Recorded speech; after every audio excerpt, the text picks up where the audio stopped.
আমার তো 2019-এর পরে যে কামব্যাক কোনোদিনও হতো না যদি আমার মনে হয় যে যদি এরকম একজন সাকিব খান না থাকতেন। এফডিসিতে গেলে শুটিং হতো টিভিসি রিয়েলিটি শো। এফডিসিতে জায়গায় পড়ে আসে, ওইখানে অনেকে শুধু বসে আছে এরকম ঘর নিয়ে। ইন্ডাস্ট্রিতে ব্যাক টু ব্যাক হিট ছবি দিয়ে ইন্ডাস্ট্রিকে টিকিয়ে রেখেছেন।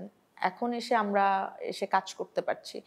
তিনি যদি ওই সময় কাজ না করতেন, যেমনই হোক, অনেকে বলে যে আগের ছবিগুলো নিয়ে মিম তৈরি করে যে আগে এরকম কাজ করছে, তখন ওই রকম কাজই দর্শক দেখতো, তখন ওই রকমই কাজই হয়েছে, ওই রকম কাজ করে হলেও সে ইন্ডাস্ট্রিকে টিকিয়ে রেখেছে। এখন সবকিছু চেঞ্জ হয়েছে। আমি যেটা বললাম যে রাফি যেরকম একটা চেঞ্জ নিয়ে এসছে ডিরেকশনে, ক্ষেত্রে প্রায় সিনেমা ক্ষেত্রে, ডিরেকশনে হ্যাঁ ডিরেকশনে, সাকিব ভাইও সেরকম একটা চেঞ্জ নিয়ে এসছে। এখন দর্শক যে ধরনের গল্প পছন্দ করে, তেমন গল্প, যে কখনো অভিনেতা হতে হলে অভিনেতা হচ্ছে, কখনো হিরো হতে হলে অ্যাকশন হিরো হচ্ছে, তো তখন যেটা প্রয়োজন। তো আমি বলবো যে এটা উনি আমাদের ব্লেসিং আমাদের ইন্ডাস্ট্রির জন্য।